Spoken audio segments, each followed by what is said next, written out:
देश की आजादी में भरपूर मात्रा में योगदान है मुसलमानों का। तुम्हें कोई राम पूजने से जब नहीं रोकता तो तुम किसी को अल्लाह पूजने से साधु के नाम पे, राष्ट्र के नाम पर दंगे करवाना चाहते हो। मुझे पता है खूब सारे हिंदू मुझे गाली देंगे। नरसिंहानंद जी ने जो अपराध किया है वो क्षमा के लायक। संसद में, धर्म संसद में, देश के कानून में ऐसे लोगों के खिलाफ कार्रवाई होनी चाहिए। और ऐसे लोगों के खिलाफ अगर कार्रवाई हो जाए, फिर कोई किसी की बहन को, किसी के मजहब को, किसी के अल्लाह को, किसी नबी को, किसी राम को, किसी देवी को गलत नहीं। स्कूल, कॉलेज या शिक्षा की बात क्यों नहीं करते? बलात्कारी जैसे अपराधियों को तुरंत फांसी की सजा की मांग क्यों नहीं करते? बढ़ती बेरोजगारी के ऊपर बात क्यों नहीं करते? बढ़ते इस देश में वो तमाम अपराध फांसी दे देनी चाहिए चौराहे। अस्सलामुअलैकुम नाजरीन, नूरानी खबरों में आपका खैर मकदम है। नाजरीन, जैसा कि आपको मालूम है कि यति नरसिंहानंद जिसने नबी करीम सल्लल्लाहु ताला अलैहि वसल्लम की शान में गुस्ताखी की, जिसे लेकर देश के कई राज्यों में शांतिपूर्वक प्रदर्शन किया जा रहा है, बावजूद इसके उसे गिरफ्तार करने के बजाय जो विरोध प्रदर्शन कर रहे हैं, उल्टा उन्हीं पर कार्रवाई कर दिया जा रहा है।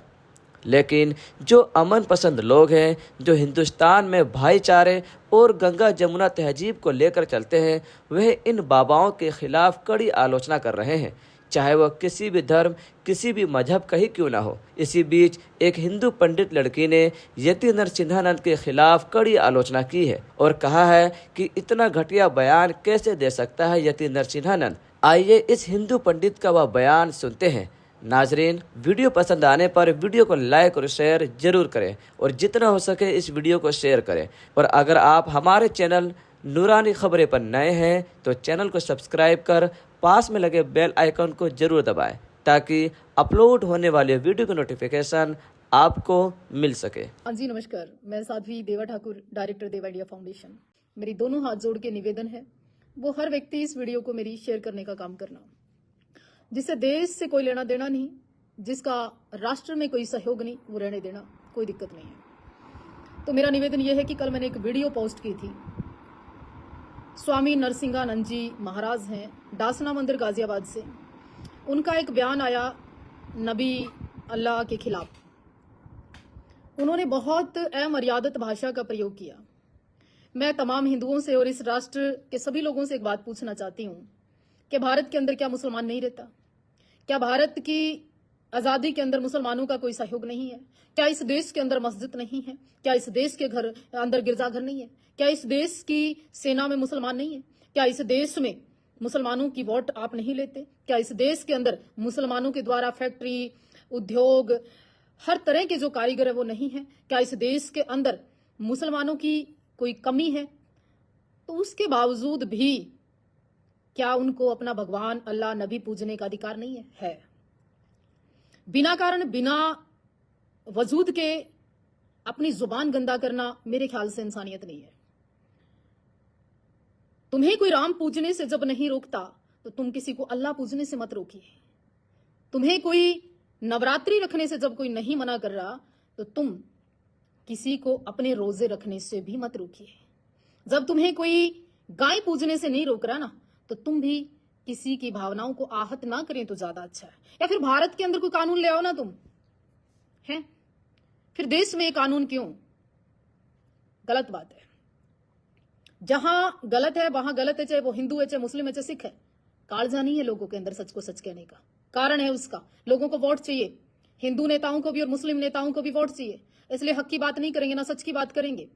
कल मैंने एक लाइव वीडियो डाला था कि नबी की शान में, अल्लाह की शान में कोई भी सच्चा मुसलमान या सच्चा हिंदुस्तानी उसके खिलाफ ये बात नहीं सुन सकता। 100 मुसलमान भी नहीं थे क्या देश में कि जो वीडियो शेयर नहीं कर पाए? 100 राष्ट्रवादी भी नहीं थे क्या देश में जो वीडियो शेयर नहीं कर पाए? हैं? इस देश की आजादी में भरपूर मात्रा में योगदान है मुसलमानों का। ऐसा नहीं है। ये राष्ट्रवादी हिंदुवादी सरकारें नहीं कहती तुम्हें किसी के अल्लाह या किसी के नबी की शान में आप गुस्ताखियां करो, अपनी जुबान गंदी करो। क्या मतलब है इन बातों का? जब आपको ज्ञान हो जाए ना, फिर ऐसी बातें नहीं करनी चाहिए। ना तो एक भी हिंदू नेता का बयान आया कि नरसिंहानंद जी ने बहुत गलत बोला, ना एक भी मुसलमान नेता का बयान आया कि नरसिंहानंद ने अपनी जुबान गंदी की। हाँ, कईयों के ऐसे बयान जरूर आए कि मुसलमानों ने ये कर दिया, मुसलमानों ने ये कर दिया। देश जलवाना चाहते हो क्या? देश तोड़वाना चाहते हो क्या? हिंदू मुसलमान भाईचारा खराब करना चाहते हो क्या? साधु के नाम पे, राष्ट्र के नाम पर दंगे करवाना चाहते हो क्या? देश की अमन शांति को भंग करना चाहते हो क्या? फिर ये लोग आज तो आए नहीं देश में, आज के तो रह नहीं रहे देश में। ये जन्मसिद्ध अधिकार है, जो भारत के अंदर पैदा हुआ वो भारतीय है। हिंदू या मुसलमान होना ये उसका गुनाह नहीं है, उसका कसूर नहीं है। या कोई मुसलमान के घर में पैदा हो गया तो उसका भी कसूर नहीं है। ये कुदरत ने दिया, उसको कहां पर पैदा किया, मुझे हिंदू में पैदा किया, तुम्हें मुसलमान में पैदा किया, तो ये मेरा कसूर थोड़ी है या ये सामने वाले का कसूर है। हद नहीं हो गई है। सरिया थोड़ी है यहाँ पर, कानून नाम की चीजें हैं यहाँ पर, राष्ट्र है यहाँ पर, देश और धर्म भी है यहाँ पर, सनातन भी है यहाँ पर। अब्दुल कलाम यहीं पैदा हुए। जमीर जिंदा है ना तो वीडियो शेयर करना।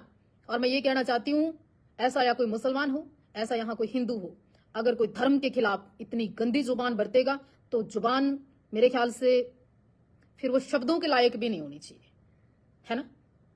उसके शब्द उस जुबान से दोबारा प्रयोग भी नहीं होने चाहिए। मुझे पता है खूब सारे हिंदू मुझे गाली देंगे, मुझे पता है खूब सारे हिंदू मेरे ऊपर टिप्पणियां करेंगे, मुझे पता है खूब सारे मुसलमान भी ये कहेंगे, क्यों, लेकिन सच्चाई छुप नहीं सकती। स्वामी नरसिंहानंद जी ने जो अपराध किया है वो क्षमा के लायक नहीं है और उसको कानूनी सजा मिलनी चाहिए। संसद में, धर्म संसद में, देश के कानून में ऐसे लोगों के खिलाफ कार्रवाई होनी चाहिए। और ऐसे लोगों के खिलाफ अगर कार्रवाई हो जाए, फिर कोई किसी की बहन को, किसी के मजहब को, किसी के अल्लाह को, किसी नबी को, किसी राम को, किसी देवी को गलत नहीं कहेगा। लोग सियासत छोड़कर भगवान को टारगेट क्यों करते हैं? लोग सियासत छोड़कर आए दिन मंदिर और मस्जिदों को टारगेट क्यों करते हैं? लोग अपना प्रैक्टिकल छोड़कर गऊ और गंगा को टारगेट क्यों करते हैं? समझ में नहीं आता। इस देश की राजनीति यहीं तक सीमित हो गई। स्कूल, कॉलेज या शिक्षा की बात क्यों नहीं करते? बलात्कारी जैसे अपराधियों को तुरंत फांसी की सजा की मांग क्यों नहीं करते? बढ़ती बेरोजगारी के ऊपर बात क्यों नहीं करते? बढ़ते इस देश में वो तमाम अपराध फांसी दे देनी चाहिए चौराहे पर, उस पर बात क्यों नहीं करते? कोई माँ दुर्गा की मूर्ति के साथ छेड़छाड़ करता है, उसको तुरंत फांसी हो, ऐसा कानून क्यों नहीं लेकर आते? आप ऊपर सेंटर में बैठे हो, देश का प्रधानमंत्री हिंदूवादी है, इस देश के अंदर ऐसे सख्त कानून क्यों नहीं आते हैं? क्या जरूरत पड़ी, क्या आफत आ गई नरसिंहानंद जी पे? क्यों कहते हैं नबी की शान में जो शब्द मैं जुबान से भी नहीं निकाल सकती वो शब्दों का प्रयोग कर दिया। तो क्या मुसलमान देश के अंदर नहीं भड़केगा? क्या हिंदू देवी देवताओं के ऊपर फिर टिप्पणियां नहीं होंगी? फिर क्या राष्ट्र और समाज या सनातन के ऊपर लोग ताने नहीं कसेंगे? क्या फिर जब तुम मुसलमानों की बहन बेटी या धर्म के बारे में बोलोगे तो कोई तुम्हें परोस कर देगा कुछ? शायद नहीं। आप लोग हो सके तो इस वीडियो को शेयर करने का काम करना, और परवाह करना, बहुत परवाह करना, ये मेरे बस की बात है नहीं। सच को सच कहना की हिम्मत होनी चाहिए। रोटी खाकर जिंदा रहना तो बहुत लोग रहते हैं यहाँ पर दुनिया में। जिन नेताओं को वोट लेनी है, चाहे वो यूपी के हों, चाहे हरियाणा के हों, चाहे वो कहीं के भी हों, एक के भी ऐसा लगता हो ना कि राष्ट्र जरूरी है, देश जरूरी है, धर्म जरूरी है, सनातन जरूरी है। तुम्हारे को किसने फांसी दे रखी है? तुम्हें कौन राम जपने से मना कर रहा है? तुम्हें कौन अपनी यात्राएं करने से मना कर रहा है? तुम्हें कौन केदारनाथ जाने से मना कर रहा है? तुम्हें कौन बद्रीनाथ की यात्रा से मना कर रहा है? तुम्हें किसने जम्मू कश्मीर जाने से मना किया? तुम्हें किसने तिरंगा उठाने से मना किया? पर तुम देश के अंदर, मुझे नहीं लगता ये बयान सही है।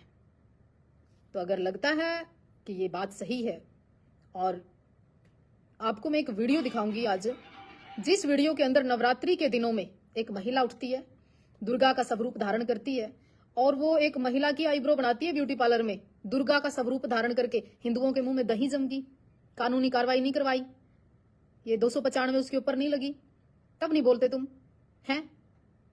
कोई भी दुर्गा बन जाती है। अब जागरण चल रहे हैं, देवी के नवरात्रे चल रहे हैं, कोई राधा बन के नाच रही है, कोई काली बन के नाच रही है, कोई डांस कर रही है, कोई नींबू खा रही है, कोई नारियल खा रही है। दुनिया भर का औरतों ने पाखंड मचा रखे है। इतनी शक्तिशाली भवानी माँ दुर्गा, जिसको राम ने पूजा, कृष्ण ने पूजा, शिव ने पूजा, ब्रह्मा ने पूजा, मतलब भगवान भी श्री चरणों मेरे माँ के। शक्ति से ऊपर कुछ भी नहीं है। इस पूरे संसार को चलाने वाली अगर कोई आपके शरीर में है तो वो शक्ति है। उस माँ का आज जागरण के माध्यम से, कीर्तनों के माध्यम से गर्दनें हिलाकर, जुबान, जीभ निकाल निकाल कर पाखंड कर रही हैं औरतें, आदमी। उस माँ दुर्गा के लिए तुम हिंदुओं के मुंह में दही जम गई। कहाँ है तुम्हारा राष्ट्रवाद? कहाँ है तुम्हारी भारत माता के प्रति भक्ति? कहाँ है तुम्हारी माता के प्रति पूजा? जो तुम्हारे देश के अंदर माँ दुर्गा का अपमान हो रहा है, जागरणों में अपमान हो रहा है, गली गली चौराहे चौराहे कीर्तनों में अपमान हो रहा है, माता की फोटो कहीं भी पड़ी मिल जाती है। तो कहाँ है हिंदू? कहाँ है सोया हुआ हिंदू? कब जागेगा हिंदू? कितनी देर में जागेगा हिंदू? अगर हिंदू जिंदा है ना तो अपने मंदिरों को, अपने मठों को, अपनी गाय को, माँ दुर्गा को, माँ काली को गंगा को बचाने का काम करो। केवल झंडे मत उठाओ, केवल सर पे पटका बांधना, तिलक लगाना काफी नहीं है, केवल माँ दुर्गा की जय बोलना काफी नहीं है, केवल तलवारें गिफ्ट और भेंट करना काफी नहीं है, केवल दशहरे के दिन शस्त्र निकाल कर तिलक लगाना काफी नहीं है। मैं कहती हूं अगर हिंदू जिंदा है, अगर हिंदू जागरूक है, अगर हिंदू का ब्लड काम कर रहा है, तो माँ दुर्गा के साथ आज जो हो रहा है ना, जागरणों के अंदर पाखंड, जागरणों के अंदर माँ दुर्गा का रूप धारण कर करके औरतें जिस तरह का पाखंड करती हैं, मैं हिंदुओं निवेदन करना चाहती हूँ मेरी इस वीडियो को शेयर करना। और जहां आपको जो औरत पाखंड करती मिले, सिर घुमाती मिले, जीभ निकालती मिले या ऑनलाइन पूछा देती मिले और माँ दुर्गा स्वयं बनने का प्रयास करे, उसके थप्पड़ तो मारने हैं, साथ में उसका जुलूस भी निकालना है और उसके ऊपर कार्रवाई करनी जिस दिन शुरू कर दोगे ना, 295 का प्रयोग करना शुरू कर दोगे, उस दिन समझूंगी कि हिंदू जिंदा है। ये हिंदू जिंदा नहीं कि केवल आप किसी के भगवान नबी अल्लाह के ऊपर टिप्पणियां करो, वो हिंदू जिंदा नहीं है, वो राष्ट्र जिंदा नहीं है, वो मरा हुआ हिंदू है जो दूसरे के भगवान का अपमान करे। वो हिंदू जिंदा है कि एक कोई नमाज भी पढ़ रहा हो और बारिश या तूफान आ जाए उसके ऊपर छाता लेके खड़ा हो जाए, वो हिंदू जिंदा चाहिए इस राष्ट्र में।